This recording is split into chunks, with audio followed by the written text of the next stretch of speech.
जितने बच्चे class 12th में और 24 फरवरी को हिंदी का एग्जाम देने वाले उनके लिए सबसे ज्यादा इंपॉर्टेंट है मेरे प्यारों। जो आज मैं आप लोगों को सामान्य हिंदी का एक ऐसा वायरल पेपर बताने वाला हूं जो कि 100% बता रहा हूं मेरे प्यारों की गारंटी है मेरा कि आप लोगों की एग्जाम में 24 फरवरी को देखने को मिलेगा। कोड है 302 कोड पे बच्चों। मेरे प्यारों जो सबसे अच्छी बात यह है कि इस पेपर का पूरा सोल्यूशन बताया पूरे यूट्यूब चैनल पे हजारों वीडियोज आपको मिल जाएंगे 302 की, लेकिन कोई सोल्यूशन नहीं बता रहा है। लेकिन मैं पूरा का पूरा सोल्यूशन बता रहा हूँ ताकि आप लोगों का 100 में 100 नंबर बिल्कुल आए और कम से कम 95% लाकर आप दिखा दीजिए कि इस बार हिंदी का टॉपर आप ही हो। मेरे प्यार जो एडमिट कार्ड लेकर जाना सही से अनुक्रमांक और नाम यहाँ पे डाल लेना है और गारंटी मेरे प्यार जो इस पेपर को बस तैयार कर लो, पूरा सोल्यूशन बताने वाला हूँ, एक भी क्वेश्चन छोड़ने वाला नहीं हूँ। और इस पेपर को हल करने के लिए आपके पास समय रहेंगे 3 घंटे 15 मिनट का समय दिया जाएगा इस पेपर को हल करने के लिए। नीचे निर्देश दिया गया है, पहला बोला है कि प्रारंभ के 15 मिनट पर छात्रियों को प्रश्न पत्र पढ़ने के लिए निर्धारित है। मतलब कि 15 मिनट आप इस पेपर को पढ़ सकते हो और 3 घंटे में इस पेपर को सॉल्व करना है। दूसरा है कि इस प्रश्न पत्र के 2 खंड है, दोनों खंडों के सभी प्रश्नों के उत्तर देना जो है वो अनिवार्य है। 2 खंडों में पेपर बना हुआ है, दोनों खंडों के उत्तर आपको देना कंपलसरी है। देखिए आप लोगों का पेपर यहाँ से स्टार्ट है। सबसे पहले आएगा खंड क और खंड क में क्वेश्चन नंबर पहला रहेगा और पहले में 5 प्रश्न रहेंगे क ख ग घ ड़। ठीक है, जैसे में क वाला प्रश्न है कि हरिऔध की ठेठ हिंदी का ठाट कृति की विधा है मेरे प्यारे बच्चों। तो के कौन सी विधा है? उपन्यास कृति की विधा है। दूसरा वाला ऑप्शन जो है बिल्कुल राइट आंसर हो जाएगा मेरे प्यारे बच्चों। अगर हम आगे बात करें, ख वाला कह रहा है कि भूले बिसरे चेहरे की कृति के लेखक हैं। तो भूले बिसरे चेहरे कृति के लेखक कौन है मेरे प्यारे बच्चों? वो है आपके कन्हैयालाल मिश्र प्रभाकर जी। दूसरा वाला जो है बिल्कुल राइट आंसर हो जाएगा। तो ख का दूसरा। आगे अगर हम बात करें ग वाला, तो वासुदेव शरण अग्रवाल के लेखक है। तो वासुदेव शरण अग्रवाल लेखक है मेरे प्यारे बच्चों। किसके लेखक है? तो भारत की एकता के लेखक है वासुदेव शरण अग्रवाल जी। आगे बात करते हैं घ वाला, आलोचना साहित्य कालिदास के लालित्य योजना के लेखक कौन है? वह है आपके हजारी प्रसाद द्विवेदी जी। पहला वाला जो है बिल्कुल राइट आंसर हो जाएगा। आगे बढ़ते हैं अड़ा वाला, इंद्रजाल कहानी संग्रह के लेखक है। तो इंद्रजाल कहानी संग्रह के लेखक कौन है? जयशंकर प्रसाद जी। पहला वाला जो है बिल्कुल राइट आंसर हो जाएगा। आगे बढ़ते हैं प्रश्न नंबर दूसरा का क वाला प्रश्न है कि सुमित्रानंद पंत का काव्य संकलन है। ठीक है, तो सुमित्रानंद पंत का काव्य संकलन पूछा है मेरे पास जो है वीला। चौथा वाला जो है बिल्कुल राइट आंसर हो जाएगा। आगे बढ़ते हैं ख वाला प्रश्न, प्रगतिवाद के कवि है। इन चारों ऑप्शनों से प्रगतिवाद के कवि कौन है? नागार्जुन जी। दूसरा वाला जो है बिल्कुल राइट आंसर हो जाएगा। ग वाला है प्रयोगवादी कवि नहीं है। तो वह जो है शिवमंगल सिंह सुमन जी है, प्रयोगवादी कवि नहीं है। ग वाला का तीसरा वाला जो है बिल्कुल राइट आंसर हो जाएगा। आगे बढ़ते हैं घ वाला प्रश्न, मैथिली शरण गुप्त की रचना है। तो मैथिली शरण गुप्त की रचना कौन है? भारत भारती। पहला वाला जो है बिल्कुल राइट आंसर हो जाएगा। आगे बढ़ते हैं अड़ा वाला प्रश्न है कि महावृक्ष के नीचे काव्य कृति है। तो किनकी कृति है? तो सचिदानंद हीरानंद वात्स्यायन अज्ञेय जी। तीसरा वाला जो है बिल्कुल राइट आंसर हो जाएगा। आगे बढ़ते हैं प्रश्न नंबर तीसरा है कि दिए गए गद्यांश पर आधारित निम्नलिखित प्रश्न के उत्तर दीजिए। ठीक है, तो देखिए पहला वाला गद्यांश क्या है मेरे प्यारे बच्चों? 2 गद्यांश है, दोनों में एक ही करना होता है, मैं दोनों बताऊंगा। कह रहा है कि यह अनुभव कितना चमत्कारी है कि यहाँ जो जितनी अधिक बूढ़ी है वह उतने ही उत्फुल्ल मुस्कानमयी है। यह किस दीपक की ज्योत है? जागरूक जीवन के लक्ष्य दर्शी जीवन की, सेवानिरत जीवन की, अपने विश्वासों के साथ एकाग्र जीवन की, भाषा के भेद रहेंगे भी, पर यह ज्योत विश्व की सर्वोत्तम ज्योत है। ठीक है, अब देखिए का वाला प्रश्न है कि उपयुक्त गद्यांश का संदर्भ लिखिए। देखिए संदर्भ कैसे लिखोगे उत्तर में कि प्रस्तुत गद्यांश रॉबर्ट नर्सिंग होम में नावल पाठ से उद्धृत है और इसके लेखक कौन है? कन्हैयालाल मिश्र प्रभाकर जी है। ठीक है, दूसरा प्रश्न ख वाला इसके नीचे कि कौन सी ज्योति विश्व की सर्वोत्तम ज्योति है? तो इसका आंसर लिखोगे उत्तर में कि लेखक के अनुसार सबसे हृदय में सेवा भावना और प्यार की ज्योति जो है विश्व की सर्वोत्तम ज्योति है। अगला ग वाला प्रश्न है कि प्रस्तुत गद्यांश में लेखक ने किस प्रसंग का वर्णन किया है? तो उत्तर में लिखोगे कि प्रस्तुत गद्यांश में लेखक ने मदर टेरेसा की सेवा भावना एवं उनके व्यक्तित्व की महिमा का जो है वर्णन किया है। घ वाला प्रश्न देखिए, कौन सी ज्योति विश्व की सर्वोत्तम ज्योति है? तो लेखक ने नर्सों के जीवन को अलौकिक और सर्वोत्तम ज्योति बताया है। रा वाला प्रश्न है कि रेखांकित अंश की व्याख्या कीजिए। मतलब जहां तक अंडरलाइन किया गया था मैं दिखा देना चाहूंगा कि जहां तक अंडरलाइन किया गया था मेरे तरफ से, देखिए मैं दिखाता हूँ आपको। अंडरलाइन कहाँ किया गया था? यह वाला कि यह किस दिन की ज्योत है, जागरूक जीवन की लक्ष्यदर्शी जीवन की, सेवा निरत जीवन की, अपने विश्वासों के साथ एकाग्र जीवन की, भाषा के भेद रहेंगे भी, यह ज्योत विश्व की सर्वोत्तम ज्योत है। यहाँ तक अंडरलाइन किया गया, इसका आपको व्याख्या बताना है। देखिए व्याख्या कैसे लिखेंगे कि लेखक कहता है, क्या कहता है कि वृद्ध नर्सों के अंदर कोई अलौकिक तेज है जिससे इनका जीवन जो है सजग बन गया है। यह सब किसी लक्ष्य केंद्रित सेवा परायण जीवन के प्रकाश को विकीर्ण करने वाले प्राणियों का समूह है। इनमें अद्भुत विश्वास भरा हुआ है, इनका जीवन एकाग्र साधना का जीवन है। आज भी यह भयंकर रोग से पीड़ित रोगियों को अपनी मुस्कान भरी सेवा से जीवित रहने का अमर संकल्प देती है। यद्यपि यहाँ पर रहने वाले नर्सों के देश अलग अलग है, भाषाएं भिन्न भिन्न है, किंतु इनके मन में जलने वाली प्यार और सेवा की ज्योति अद्भुत एवं सर्वोत्तम है।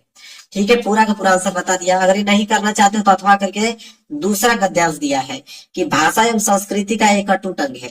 संस्कृति परंपरा से निश्रित होने पर भी परिवर्तनशील और गतिशील है। उसी गति विज्ञान की प्रगति के साथ जोड़ी जाती है।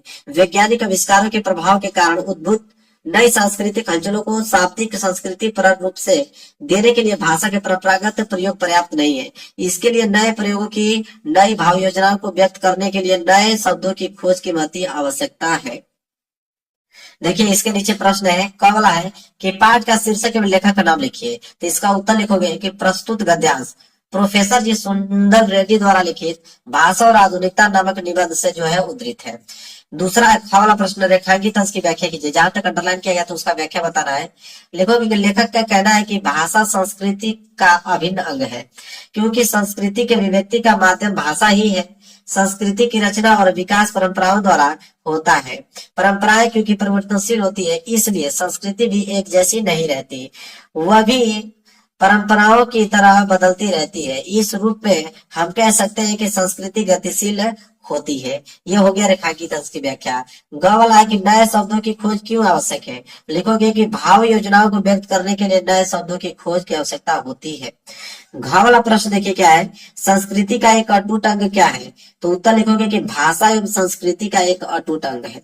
इसके बाद वाला प्रश्न है कि किसके लिए भाषा के परंपरागत प्रयोग पर्याप्त नहीं है। लिखोगे कि नई सांस्कृतिक हलचलों को शाब्दिक रूप देने के लिए भाषा के परंपरागत प्रयोग पर्याप्त नहीं है। तो इसका भी मैंने पूरा का पांचों उत्तर बता दिया। ठीक है, हम आगे बढ़ेंगे अगले प्रश्न की तरफ। देखिए अगला प्रश्न है प्रश्न नंबर 4 कि दिए गए पद्यांश पर आधारित निम्नलिखित प्रश्नों के उत्तर दीजिए। ठीक है, यह पद्यांश है आप लोगों का कि निरख सखी एक खंजन आए, फेरे उन मेरे रंजन न नयन इधर मन भाए, फैला उनके तन का आतप, मन में सर सरवावे, घूमे इस ओर वहां ये हंस यहाँ उड़ जाए, करके ध्यान आज इस जन का निश्चय ये मुस्काए, फूल उठे कमल अधर बंदूक सुहावे, स्वागत स्वागत शरद भाग्य से मैंने दर्शन पाए, नवना मोती वारे, लोए अश्रु अधर्य भर लाए। ठीक है, यहाँ तक है। अब इसके नीचे प्रश्न है पहला क वाला कि उपयुक्त पद्यांश का संदर्भ लिखिए। देखिए उत्तर में संदर्भ कैसे लिखेंगे कि प्रस्तुत पद्यांश हमारी पाठ्य पुस्तक काव्यांजलि में संकलित गीत नामक शीर्षक पाठ से उद्धृत है और इसके रचयिता कौन है, मैथिली शरण गुप्त जी हैं। इतना पॉइंट आपको पद्यांश के संदर्भ में लिखना है। इसके बाद है कि सखी को खंजन पक्षी दिखाने से क्या तात्पर्य है। तो लिखेंगे उत्तर में कि सखी को खंजन पक्षी दिखाने से तात्पर्य है कि उर्मिला कहती है कि हे सखी, ऐसा प्रतीत होता है कि मेरे मन को आनंदित करने वाले मेरे प्रियतम ने मेरे ओर देखा है। इसके बाद देखिए गौला की रेखांकित अंश की व्याख्या कीजिए। जहां तक अंडरलाइन किया गया था उसका व्याख्या बताना है। तो देखिए व्याख्या कैसे लिखोगे उत्तर में कि क्योंकि तुम्हारे आगमन पर मैंने खंजन पक्षियों में प्रिय के नेत्रों का धूप में प्रिय के तप का, हंसों में उनकी गति और हास्य तथा मधुर पुष्पों में उनके अधरों का आभास पाया है। आकाश ने उसकी बूंदों के रूप में मोती ने उछावर कर तुम्हारा स्वागत किया है और मैं अपने आंसुओं का अर्धर्य देकर तुम्हारी अभ्यर्थना करती हूँ। यह उसका रेखांकित अंश का व्याख्या हुआ। इसके बाद घ वाला प्रश्न है कि कवि ने पद्यांश में किस ऋतु का वर्णन किया है। तो उत्तर लिखिएगा कि कवि ने पद्यांश में शरद ऋतु का वर्णन किया है। सिंपल। ढ़ वाला प्रश्न है कि नयन और कमल शब्द के दो परिवाची शब्द लिखिए। तो उत्तर में लिखोगे कि नयन का परिवाची शब्द नेत्र और लोचन होता है और कमल का परिवाची शब्द देखिए राजीव और पंकज होता है। अगर ये वाला प्रश्न नहीं करना चाहते हो तो अथवा करके दिया है नीचे, ये वाला कर लीजिए कि कार्य थी संस्कृति विगत रीति, बहु धर्म जाति गति रूप नाम, बंदी जग जीवन भू विभक्त, विज्ञान गुण जन प्रकृति काम, आए तुम मुक्त पुरुष, कहते मिथ्या जड़ बंधन सत्य राम, नृत्य जयति सत्य मा भय, जय ज्ञान ज्योति तुमको प्रणाम। यहाँ तक दिया गया। इसके नीचे भी 5 प्रश्न है, 10 नंबर दिया जाएगा। देखिए क वाला प्रश्न है कि विगत संस्कृति में कौन सी दीवारें थी, तो उत्तर में लिखोगे कि विगत संस्कृति में धर्म जाति ऊंच नीच गोरे काले आदि के भेदभाव की अनेक दीवारें थी। ख वाला प्रश्न पूछा है कि जड़बंधन मिथ्या है और राम सत्य है, यह उद्घोष करके कौन आया, तो उत्तर लिखोगे कि जड़बंधन मिथ्या है और राम सत्य है, यह उद्घोष करने वाले कौन, महात्मा गांधी आए थे। ग वाला है कि नारित्व जयति सत्यम का अर्थ स्पष्ट कीजिए, तो लिखोगे कि नारित्व जयति सत्यम का अर्थ होता है कि झूठ की नहीं बल्कि सत्य की विजय होती है। इसके बाद है घ वाला रेखांकित की व्याख्या कीजिए, जहां तक अंडरलाइन किया गया था। उत्तर लिखना कि हमारी संस्कृति पिछले लंबे समय से बंधी थी, अर्थात यहाँ सब कुछ विदेशियों की इच्छा अनुसार संचालित था, हमें अपनी सभ्यता एवं संस्कृति के अनुरूप कुछ भी करने की स्वतंत्रता न थी। ड वाला प्रश्न है कि कविता का शीर्षक और कवि का नाम लिखिए, तो उत्तर में लिखना कि कविता के शीर्षक बापू के प्रति तथा इसके रचयिता कौन है, सुमित्रानंद पंत है। पांचों को पांचों मैंने उत्तर बता दिया। इसके बाद देखिए अगला प्रश्न है पांचवें का है कि निम्नलिखित में से किसी एक लेखक का साहित्यिक परिचय देते हुए उनके प्रमुख कृतियों का उल्लेख कीजिए। अधिकतम शब्द सीमा जो होना चाहिए 80 शब्द में। आपके पास पहला है वासुदेव शरण अग्रवाल जी, दूसरा है आचार्य रामचंद्र शुक्ल, तीसरा है कन्हैयालाल मिश्र प्रभाकर। तो मैं कन्हैयालाल मिश्र प्रभाकर जी का बता देता हूँ आपको। देखिए उत्तर में लिखना कन्हैयालाल मिश्र प्रभाकर, ठीक है। जीवन परिचय लिखना है कि प्रभाकर जी का जन्म जो हुआ था 1906 ईस्वी में सहारनपुर जिले के देवबंद कस्बे में एक साधारण ब्राह्मण परिवार में हुआ था। आपके मतलब पिता पंडित रमादत्त मिश्र पंडिताई और पुरोहिताई का काम करते थे, परंतु उनके विचारों में महानता और व्यक्तित्व में दृढ़ता थी। उनका जीवन अत्यंत सरल और सात्विक था। प्रभाकर जी की माता का स्वभाव बड़ा कर्कश और उग्र था। जब वे खुर्चा में एक संस्कृत विद्यालय में पढ़ते थे, तब प्रसिद्ध राष्ट्रीय नेता मौलाना आसिफ अली के ओजस्वी भाषण को सुनकर परीक्षा को छोड़कर स्वतंत्रता संग्राम में सक्रिय भाग लेने लगे। इसके बाद लिखिएगा, इसके बाद उन्होंने अपना संपूर्ण जीवन राष्ट्रीय सेवा में लगा दिया। सन 1930 से लेकर 1932 ईस्वी तक और सन 1942 ईस्वी में जेल में रहे और राष्ट्र के उच्च नेताओं के संपर्क में आते रहे। भारत की स्वतंत्रता के पश्चात उन्होंने अपने जीवन पत्र पत्रिकाओं में लगा दिया। आप एक सजग पत्रकार थे। आप सहारनपुर में नए जीवन और विकास नामक मासिक पत्र निकाल रहे थे। आप पत्रकारिता के साथ साथ साहित्य सृजन में भी संलग्न रहे। इनके खेल राष्ट्रीय जीवन में मानवीय संस्मरणों को सजीव झांकियां है, इसके जिसमें भारतीय स्वाधीनता के इतिहास महत्वपूर्ण पृष्ठ भी है। हिंदी जगत का यह सेवक सन 1995 ईस्वी में दुनिया से क्या हो गया, विदा हो गया। ठीक है, यहाँ तक आपको लिखना है। देखिए कृतिया में देखिएगा रेखा चित्र। रेखा चित्र में 4 हैं कि नई पीढ़ी के विचार, जिंदगी मुस्कुराई, माटी हो गई सोना, भूले बिसरे चेहरे। लघु कथा की बात करें तो 2, आकाश के तारे, धरती के फूल। संस्मरण की बात करें, दीप जले शंख बजे। ललित निबंध की बात करें, क्षण बोले कण मुस्काए, बाजे पायलिया के घुंघरू। संपादन नया जीवन विकास। ठीक है, इसके बाद आ गया ये ख वाला, वो कवि का था, अरे लेखक का था, ये कवि का है। निम्नलिखित में से किसी एक कवि का साहित्यिक परिचय देते हुए उनके प्रमुख कृतियों का उल्लेख कीजिए। अधिकतम शब्द सीमा 80 शब्द होना चाहिए। अयोध्या सिंह उपाध्याय हरिओ जी है, जयशंकर प्रसाद है, महादेव वर्मा जी है। 3 लोग हैं। तो मैं यहाँ पे लिख के लेकर आया हूँ अयोध्या सिंह उपाध्याय हरिओत का जीवन परिचय। लिखिए कि अयोध्या सिंह उपाध्याय हरिओत का जन्म 15 अप्रैल 1865 को आजमगढ़ जिले के निजामाबाद गांव में हुआ था। उनके पिता का नाम पंडित भोला सिंह और माता का नाम जो था वो रुक्मणी देवी था। मिडिल परीक्षा उत्तीर्ण करने के पश्चात उन्होंने काशी के क्वींस कॉलेज में प्रवेश लिया, किंतु अव्यवस्था के कारण उनके बीच में ही अपना विद्यालय छोड़ना पड़ा। तत्पश्चात उनके घर पर ही फारसी, अंग्रेजी, संस्कृत भाषाओं का अध्ययन किया गया। इनका विवाह आनंद कुमारी के साथ संपन्न हुआ। हरिओत जी को सरकारी नौकरी मिल गई, वे कानूनज्ञ हो गए। इसके बाद लिखोगे, कानूनज्ञ पद पर अवकाश प्राप्त करके हरिओत जी ने काशी हिंदू विश्वविद्यालय में अवैतनिक रूप से अध्यापन कार्य किया। हिंदी साहित्य सम्मेलन में उन्हें एक बार सम्मेलन का सभापति बनाया गया और विद्यावाचस्पति की उपाधि से सम्मानित किया गया। सन 1947 में निजामाबाद में इनका जो है देवासान हो गया। इनके अगर कृत्य की बात करें तो इनकी प्रमुख रचनाएं हैं। पहला नाटक में लिख दीजिए प्रदुमन विजय और रुक्मणी परिणय। उपन्यास की अगर बात करें तो प्रेम कांता ठेठ हिंदी का ठाट, अध खिला फूल। काव्य ग्रंथ की बात करें प्रिय प्रवास, रस कलश, चुभते चौपते, वैदवी वनवास। प्रिय प्रवास हरियो जी के सबसे प्रसिद्ध और महत्वपूर्ण ग्रंथ है। यह हिंदी खड़ी बोली का प्रथम महाकाव्य भी माना जाता है। आगे बात करते हैं क्वेश्चन नंबर 6। क्वेश्चन नंबर 6 है कि ध्रुव यात्रा कहानी के उदय पर प्रकाश डालिए। अधिकतम शब्द सीमा 80 होना चाहिए। अगर ये नहीं करना चाहते हो तो लाठी कहानी का सारांश अपने शब्दों में लिखिए। अधिकतम शब्द सीमा 80 शब्द होना चाहिए। मैं लिख के लेके आया हूँ ध्रुव यात्रा कहानी के उद्देश्य।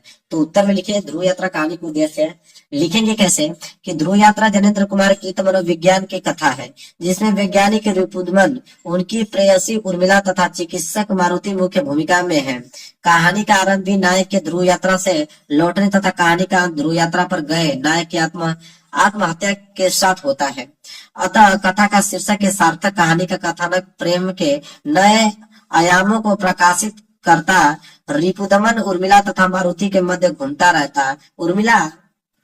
उर्मिला रिपुदन का विवाह प्रस्ताव अस्वीकार कर देती है, क्योंकि वह अपने प्रेम को राजा रिपुदन के महत्वाकांक्षाओं के पथ पे बाधक नहीं बनाना चाहती। राजा असमंजस में है कि प्रेम को अपनाए या लक्षण प्राप्ति पर ध्यान दे। इसी उहापोह में वह मारुति से मिलता है कि जो उर्मिला के जैविक पिता है। स्थितियां कुछ ऐसी बनती है कि रिपुदमन ध्रुव यात्रा पर वापस जाने का निश्चय कर लेते हैं और प्रस्थान के तीसरे दिन अपनी प्रेमिका के नाम पर पत्र लिखकर आत्मघात कर लेते हैं। कथा के चरित्र कथा को प्रभावपूर्ण बनाने में सफल है। प्रेम के नए आदर्शों को प्रतिबिंबित करती यह कथा उर्मिला के निस्वार्थ प्रेम को प्रमुखता से प्रकट करती और उसके चरित्र के माध्यम से अपना उद्देश्य प्रकट करती कि प्रेम का वास्तविक अर्थ ही स्वार्थ से मुक्त होना। कथोपकथन के संवाद कथानुरूप सारगर्भित तथा संक्षिप्त होने के बावजूद प्रभावशाली, देश काल और वातावरण स्वतंत्रात्मक भारत में विकसित आधुनिक शहर वातावरण का चित्रण कहानी में प्रस्तुत करते हैं। देखिए पूरा का पूरा मैं लिखा हूँ, एक पॉइंट नहीं छोड़ा, बता देता हूँ आपको। इसके बाद है कि स्वपठित खंडकाव्य के आधार पर किसी एक खंडकाव्य के उत्तर दीजिए। अधिकतम शब्द सीमा 80 शब्द में होना चाहिए। अब मेरे पास जो ये जिला वाइज आता है, देख लीजिएगा। आपके जो जिला में पूछा जाता है वही खंडकाव्य कीजिएगा, कोई दूसरा करोगे तो 1 नंबर नहीं एग्जामिनर देगा। तो इसका सोल्यूशन मैं नहीं करूंगा, पहले देख लीजिएगा कि आपके डिस्ट्रिक्ट में कौन सा पूछा जाता है। जैसे रश्मि रथी है, फिर यहाँ पे मुक्ति गया, इसके बाद देखिए श्रवण कुमार दिया गया है, फिर सत्य की जीत दिया गया है, फिर त्यागपथी दिया गया है, फिर आलोक वृत्त दिया गया है। चलिए आगे अब आता है खंड ख। खंड ख में प्रश्न नंबर 8वां का क है। प्रश्न 8वां क है कि निम्नलिखित संस्कृत गद्यांशों में से किसी का संदर्भ सहित हिंदी में अनुवाद कीजिए। संस्कृत का गद्यांश, ये जो गद्यांश देख रहे हैं, संदर्भ सहित हिंदी में अनुवाद करना है इसका, ठीक है। चलिए इसका उत्तर देखते हैं। इसका पहले संदर्भ लिखेंगे कि प्रस्तुत अवतरण हमारी पाठ्य पुस्तक संस्कृत दूरदर्शिका के आत्मज्ञ एवं सर्वज्ञ नामक पाठ से अवतरित है। अनुवाद की अगर बात करें, लिखेंगे कि यथो प्रकरावंता जीवन तथैव ते जीवन श्याम अमृतत्व से तो नासातित्व विविध इति। ठीक है, लिखेंगे जैसे उपकरण भौतिक साधनों का उपयोग करने वालों को जीवन होता है, वैसे ही तुम्हारा जीवन भी होगा, परंतु धन से अमृतत्व की कोई आशा नहीं है। माँ मैत्रीय उचाव, ठीक है, माँ मैत्रीय उचाव यानम नामृत्य श्याम किमन तेम कुर्यात्। ठीक है, इसका मतलब है कि तब मैत्री ने कहा कि जिससे मैं अमर न हो सकूं उस धन का मैं क्या करूंगी। ठीक है, अब इसका अर्थ देखिए, अगली लाइन क्या था, तथैव भगवान केवल अमृतवा साधनम जानाति तदेव मैं ब्रूहि। इसका अर्थ है कि हे भगवान, जो अमृतत्व का एकमात्र साधन है वही मुझे बताए। अगली लाइन मेरे ख्याल से है कि याज्ञवल्क्य उचाव प्रिया न सती त्वम प्रिय भाष्य। याज्ञवल्क्य ने कहा कि प्रिय मैत्री, तुम हमारी अत्यंत प्रिय हो और तुमने बहुत ही प्रिय बात कही। मैं एक एक लाइन लिख के लेकर आया, फिर उसका अर्थ बता रहा हूँ, फिर एक लाइन लिख रहा हूँ, फिर उसका अर्थ बता। अब इतना डिटेल में कोई आपको बताएगा नहीं। देखिए, अगर वो नहीं करना चाहते हो तो अथवा करके दिया गया है, इसको कर सकते हैं, यहाँ तक है। इसका भी एक एक लाइन लिख के लेकर आया हूँ, पूरा अर्थ लिख के लेकर आया हूँ। यह वाला है कि इसका आप कर सकते हो संदर्भ सहित हिंदी में अनुवाद। तो पहले आप संदर्भ लिखोगे कि प्रस्तुत गद्यांश हमारे पाठ्य पुस्तक संस्कृत दर्शिका के जातक कथा पाठ से उलुक जातकम से उद्धृत है। अनुवाद में लिखेंगे, देखिए पहली लाइन क्या है, अतीते प्रथम कल्पे चतुष्पथा सिंह राजन मुकुरवर्णम। इसका मतलब है कि प्राचीन समय में प्रथम कल्प सृष्टि में 4 पैरों वाले प्राणियों ने सिंह को अपना राजा बनाया। फिर देखिए ये जो लाइन आपको देख रहे हो, इस लाइन का अर्थ होता है मेरे प्यारे बच्चों कि मछलियों ने आनंद मत्स्य को और पक्षियों ने सुवर्ण हंस को अपना राजा चुना। इसके बाद अगली लाइन आई है, ये है आपकी अगली लाइन। इसका अर्थ मेरे प्यारे बच्चों है कि उस सुवर्ण राज हंस की एक पुत्री थी जिसे हंस पोतिका कहा जाता था। वो अत्यंत जो है रूपवती थी, मतलब बहुत सुंदर थी। फिर अगली लाइन है ये वाली। अब इसका अर्थ क्या है मेरे प्यारे बच्चों कि उसने सुवर्ण राजहंस ने अपनी पुत्री को यह वर दिया कि वह अपने मन की इच्छा के अनुसार अपने लिए स्वामी मतलब पति का चयन करे। ठीक है, फिर देखिए अगली लाइन यह थी। इस लाइन का अर्थ होगा कि हंसराज ने उसे यह वरदान देकर हिमालय पर्वत पर पक्षियों के समूह में निवास किया। तो एक एक लाइन निकल आया हूँ, उसका अर्थ बता रहा हूँ। अब आइए ख वाला कि निम्नलिखित श्लोकों में से किसी एक का संदर्भ सहित हिंदी में अनुवाद कीजिए। अब मेरे प्यार से देखिए यह श्लोक है, ठीक है, यह श्लोक है पूरा, इसका आपको संदर्भ से हिंदी में अनुवाद करना है। पहले संदर्भ लिखेंगे। यह श्लोक संस्कृत दिनदर्शिका के सुभाषित रानी शीर्षक से अवतरित है, मतलब कि सुभाषित रानी शीर्षक से अवतरित है। इसका अनुवाद होगा कि नीति में निपुण लोग निंदा करें या प्रशंसा करें, लक्ष्मी आए या अपनी इच्छा अनुसार चली जाए, चाहे आज ही मृत्यु हो अथवा युगों के बाद हो, धैर्यशाली पुरुष नियोचित मार्ग से पग भर भी नहीं डोलते, अर्थात विचलित नहीं होते हैं। क्लियर है? चलिए प्रश्न नंबर 9। निम्नलिखित लोकोक्तियों और मुहावरों में से किसी का अर्थ लिखते हुए अपने शब्दों में वाक्य प्रयोग कीजिए। मेरे ख्याल से देखिए पहला है क वाला कि अपनी अपनी डफली अपना अपना रोग। दूसरा है कि समर्थ को नहीं दोष गुआसाई, लकीर का फकीर होना। फिर है लोहे के चने चबाना। देखिए एक एक करके सबका उत्तर देखेंगे। पहले हम लोग देखेंगे अपनी अपनी डफली अपना अपना राग। इसका क्या मतलब? अर्थ इसका यह है कि हर व्यक्ति अपनी ही राय रखता है, यानी हर कोई अपनी बात पर अड़ा रहता है। वाक्य प्रयोग की अगर हम बात करें लिखेंगे बैठक में सभी ने अपनी अपनी डफली अपना अपना राग अलापना शुरू कर दिया जिससे कोई निर्णय नहीं हो पा रहा था। खा वाला था कि समर्थ को नहीं दोष गोसाई। इसका अर्थ होता है कि जो व्यक्ति शक्तिशाली होता है उसे कोई दोष नहीं दे सकता, यानी ताकतवर व्यक्ति जो चाहे कर सकता है। वाक्य प्रयोग में लिखेंगे मंत्री जी ने इतना बड़ा घोटाला कर दिया लेकिन समर्थ को नहीं दोष गोसाई के सिद्धांत के अनुसार उनके खिलाफ कोई कार्रवाई नहीं हुई। ग वाला था कि लकीर का फकीर होना। अर्थ इसका यह है कि किसी एक ही काम या तरीके से बंधा हुआ होना, यानी अपने नियमों से हटने में असमर्थ होना। वाक्य प्रयोग लिखेंगे कि वह लकीर का फकीर है, वो हमेशा एक ही रास्ते से जाता है। गावला था लोहे के चने चबाना। इसका अर्थ है कि बहुत कठिन परिश्रम करना, यानी बहुत मेहनत करना। अगर वाक्य प्रयोग की अगर हम बात करें लिखेंगे इस परीक्षा में पास होने के लिए हमें लोहे के चने चबाने पड़ेंगे। इसके बाद देखिए 10वां वाला प्रश्न है कि अपठित गद्यांश पर आधारित प्रश्नों के उत्तर दीजिए। ये अपठित गद्यांश मेरे प्यारे बच्चों कि यहाँ से देखिए आजाद भारत में दुर्गा भाभी के उपेक्षा सम्मान दोषों से प्राप्त हुए, सरकारों ने उन्हें पैसों से तोलना चाहा। कतिपय वर्ष उनके पूर्व उनके सम्मान में आयोजित एक समारोह में तत्कालीन मुख्यमंत्री ने उन्हें 51,000 रुपए के भेंट किए। भाभी ने वे रुपए कहीं वापस कर दिए। उन्होंने कहा कि जब हम स्वाधीनता के लिए संग्राम कर रहे थे उस समय किसी में व्यक्तिगत लाभ की आकांक्षा नहीं थी, केवल स्वाधीनता प्राप्त लक्ष्य था। इस धन से यहाँ शहीदों का एक बड़ा स्मारक बनाया जाए। अब इसके नीचे देखिए 3 प्रश्न है, ठीक है, पहला है, दूसरा है, तीसरा है। बिल्कुल आसान होता है मेरे प्यार से अपठित गद्यांश करना। मैंने ऑलरेडी वीडियो बना रखी है, इसको मैं होमवर्क आपको देता हूँ। होमवर्क में जरूर इसको जरूर से जरूर कर लीजिएगा। आगे है 11वां प्रश्न। निम्नलिखित शब्द युग्मों का सही अर्थ चयन करके लिखिए। जैसे देखिए सूर और सूर, इसका अर्थ होता है मेरे प्यार से वीर और देवता होता है। इस सूर का अर्थ वीर होता है और इस सूर का अर्थ देवता होता है। इसके बाद है भवन और भुवन। तो देखिए भवन मतलब घर और भुवन मतलब संसार। तीसरा वाला जो है राइट आंसर हो जाएगा। अगला प्रश्न देख लीजिए मेरे प्यारे खवला। निम्नलिखित शब्दों में से किसी एक शब्द का 2 अर्थ लिखे। तो किसी एक शब्द का 2 अर्थ लिखना है मेरे प्यारे। जैसे पहला है विधि, ठीक है, तो यहाँ देखिए विधि। विधि का अर्थ होगा, पहला अर्थ है कि नियम कानून या तरीका, लेकिन जैसे विधि का शासन, विधि के अनुसार काम करना है। अर्थ दूसरा होता है भाग्य या नियति, जैसे विधि का खेल है, विधि ही सब कुछ है। फिर दूसरा नंबर पे आता है देखिए वारिद, ठीक है। देखिए वारिद का अर्थ लिखेंगे, पहला अर्थ होता है बादल, लिखेंगे बादल को वर्षा करने वाला माना जाता है। अर्थ दूसरा होता है वर्षा, वारिद मतलब वर्षा, बादल से गिरने वाला पानी। तीसरा होता है द्विज। द्विज का अर्थ पहला होता है ब्राह्मण, लेकिन ब्राह्मणों को द्विज कहा जाता है क्योंकि वे 2 बार जन्म लेते हैं, एक बार माँ के गर्भ से, दूसरी बार वेदों के अध्ययन करके। दूसरा अर्थ यह है द्विज मतलब पक्षी। कुछ ग्रंथों में पक्षियों को भी द्विज कहा गया है। चौथा है आपका सुरभि। सुरभि का पहला अर्थ होता है गाय, लेकिन गाय को धार्मिक दृष्टि से पवित्रता माना जाता है और इससे सुरभि कहा जाता है। और सुरभि का दूसरा अर्थ होता है सुगंध, मतलब सुरभि का अर्थ सुगंध भी होता है, जैसे फूलों की सुरभि। इसके बाद ग वाला है कि निम्नलिखित वाक्यांशों के लिए एक शब्द का चयन करके लिखे, मतलब जिससे समान कोई दूसरा ना हो। तो जिसके समान कोई दूसरा ना हो उसे हम लोग अद्वितीय बोलते हैं। इसके बाद जो सब कुछ जानता हो, जो सब कुछ जानता हो उसे हम लोग सर्वज्ञ बोलते हैं। अगला है कि निम्नलिखित में से किन्हीं दो वाक्यों को शुद्ध करके आप लोगों को लिखना है मेरे प्यारे बच्चों। जैसे आज मेरा बड़ा भाई आ गया, तो ये क्या होगा असली कि आज मेरा बड़ा भाई आ गया, यह वाक्य पहले से ही क्या है, शुद्ध है, इसमें कोई दिक्कत नहीं है। दूसरा क्या है, राधा ने पत्र पढ़ी, इसका होगा कि राधा ने पत्र पढ़ी, इसमें क्रिया के साथ वचन का तालमेल बिठाना होगा। शुद्ध वाक्य होगा कि राधा ने पत्र पढ़ा। शुद्ध वाक्य क्या होगा, राधा ने पत्र पढ़ा। तीसरा है कि मेरे को फल ले आओ, तो देखो इसको लिखेंगे कि मेरे को फल ले आओ, इसमें को के स्थान पर के लिए का प्रयोग होगा, मतलब शुद्ध वाक्य होगा कि मेरे लिए फल ले आओ।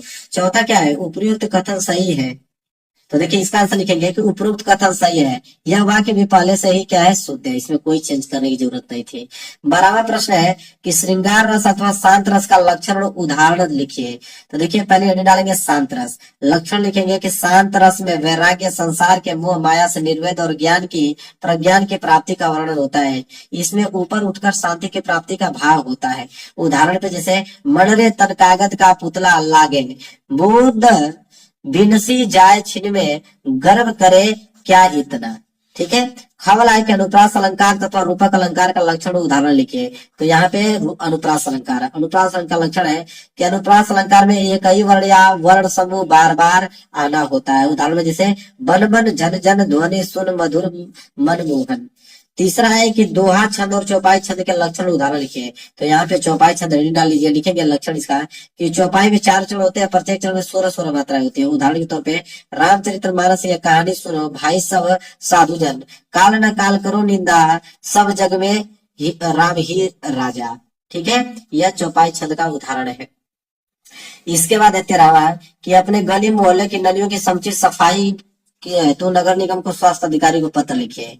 तो देखिए कैसे लिखेंगे, या तो दिया है अथवा करके कि अपने प्रधानाचार्य को छात्रवृत्ति के लिए का आवेदन पत्र लिखना है। ठीक है, देखिए कैसे लिखेंगे इसको। तो देखिए हमने लिखा है नलियों की समुचित सफाई के लिए, लिखेंगे उत्तर में सेवा में, फिर कामा लगाएंगे, लिखेंगे श्रीमान नगर निगम अधिकारी, नगर निगम कार्यालय वाराणसी। विषय में लिखेंगे हमारे मोहल्ले की नलियों की सफाई हेतु अनुरोध, फिर डालेंगे महोदय, कामा लगा के लिखेंगे सेवा में, फिर लगाएंगे कामा। लिखेंगे सबने निवेदन कि मैं वाराणसी का निवासी हूँ, हमारे मोहल्ले में पिछले कुछ समय से नालियों की सफाई नहीं होने के कारण गंदगी फैल रही है और बदबू आ रही है। इससे हमारे क्षेत्र में मच्छरों का प्रजनन हो रहा है और बीमारियों का खतरा बढ़ गया है। नलियों में गंदा पानी जमा होने से हमारे घरों में भी पानी घुसने की समस्या हो रही है। इससे हमारे दैनिक जीवन में काफी परेशानी हो रही है। अतः मैं आपसे विनम्र निवेदन करता हूँ कि आप हमारे मोहल्ले की नलियों की सफाई का कार्य शीघ्र करवाने का कष्ट करें। आपकी शीघ्र करवाई के लिए मैं आभारी रहूंगा या रहूंगी। इसके बाद धन्यवाद। क्लियर है? धन्यवाद के बाद नीचे आप डेट डालिएगा। डेट डालने के बाद मेरे पास जो भौतिक में डालिएगा अवश्य नगर जो है वाराणसी, अब जाके कंप्लीट हुआ। अगला प्रश्न है कि निम्नलिखित विषयों में से किसी एक पर अपनी भाषा शैली पर निबंध लिखे। ठीक है, अब मेरे पास जो देखिए यहाँ पे आपके पास कितने 5 ऑप्शन है, 5 में से किसी एक विषय पर निबंध लिखना है। तो यहाँ पे बता देता हूँ राष्ट्रीय एकता वर्तमान समय की अनिवार्य आवश्यकता, इस पे निबंध बता देता हूँ, 9 नंबर क्लियर हो जाएगा। देखिए राष्ट्रीय एकता वर्तमान समय की अनिवार्य आवश्यकता, लिखेंगे कि राष्ट्रीय एकता किसी भी देश के विकास और समृद्धि के लिए अत्यंत महत्वपूर्ण है। यह एक ऐसी शक्ति है जो देश को एक सूत्र में बांधती है और उसे मजबूत बनाती है। भारत जैसे विविधतापूर्ण देश में राष्ट्रीय एकता का महत्व और भी अधिक बढ़ जाता है। राष्ट्रीय एकता की आवश्यकता क्यों? लिखेंगे कि विकास एकजुट समाज ही तेजी से विकास कर सकता है। आपके मतभेद और विवाद विकास के मार्ग में बाधक होते हैं। लिखेंगे सुरक्षा, लिखेंगे एकजुट देश बाहरी आक्रमणों को डटकर मुकाबला कर सकता है। एकता कमी देश को कमजोर बनाती है। फिर लिखेंगे उसी में कि अगला है सामाजिक सद्भाव, लिखेंगे राष्ट्रीय एकता सामाजिक सद्भाव को बढ़ावा देती है, इसमें समाज में शांति और अमन रहती है। आर्थिक विकास, लिखेंगे एकजुट देश आर्थिक से मजबूत होता है, निवेशक एक स्थिर और एकजुट देश में निवेश करने का अधिक प्राथमिकता देखते हैं। फिर होगा देश की छवि, अगली हेडिंग लिखेंगे एकजुट देश दुनिया में एक सम्मानित स्थान रखता है और वर्तमान समय में राष्ट्रीय एकता की चुनौतियां। फिर डालेंगे जातिवाद, लिखेंगे जातिवाद एक बड़ी समस्या है जो राष्ट्रीय एकता को कमजोर करके, ठीक है, कमजोर करती है। फिर डालेंगे धार्मिक कट्टरता, लिखेंगे धार्मिक कट्टरता भी एक राष्ट्रीय एकता के लिए एक बड़ा खतरा है। फिर डालेंगे अगली हेडिंग क्षेत्रवाद, लिखेंगे क्षेत्रवाद के कारण अपने देश में अलगाववादी भावनाएं पैदा होती है। फिर अगला हेडिंग है भ्रष्टाचार, लिखेंगे भ्रष्टाचार लोगों में अविश्वसनीय पैदा करता है और राष्ट्रीय एकता को कमजोर करता है। अगली हेडिंग रहेगी सामाजिक असमानता, लिखेंगे सामाजिक असमानताओं से लोगों में असंतोष पैदा होता है और राष्ट्रीय एकता को प्रभावित करता है।